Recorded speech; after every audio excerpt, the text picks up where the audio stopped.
This question is from GATE 2019 Mechanical Engineering paper set 2, question number 51. A gas tungsten arc welding operation is performed using a current of 250 ampere and an arc voltage of 20 volt at a welding speed of 5 mm per second.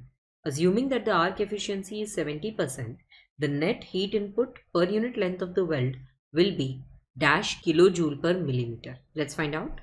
Let's write the given things first. Voltage is given to be 20 volt. Current I is given to be 250 ampere. Efficiency is given as 70%. We are being asked to find out heat per unit length.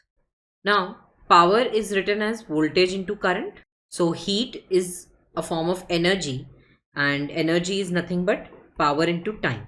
Heat input per unit volume, which we can write as H bar, will be given as efficiency eta into the power V into I divided by, we take here area into velocity V. So this is heat per unit volume, rate of heat transfer per unit volume.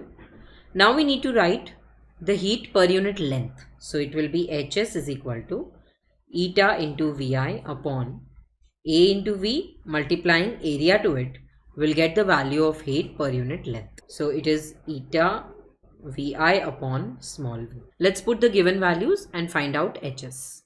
So it is equal to efficiency is 0.7, voltage is 20 volts, current is 250 ampere divided by velocity is given to be 5 millimeter per second. So we'll get the answer in joule per millimeter, but we have to convert it into kilojoule per millimeter. This turns out to be 700 joule per millimeter, and therefore Hs will be equal to 700 divided by 1000, which is 0.7 kilojoule per millimeter.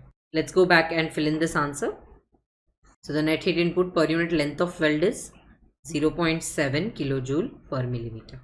To learn more about arc welding, you can refer to the NPTEL video lecture 10 gas tungsten arc welding. It's from the course Joining Technologies for Metals. The course is taught by Professor D.K. Dwivedi. He is from Department of Mechanical and Industrial Engineering of IIT Roorkee. I hope this solution will help you clear your doubt. Thank you.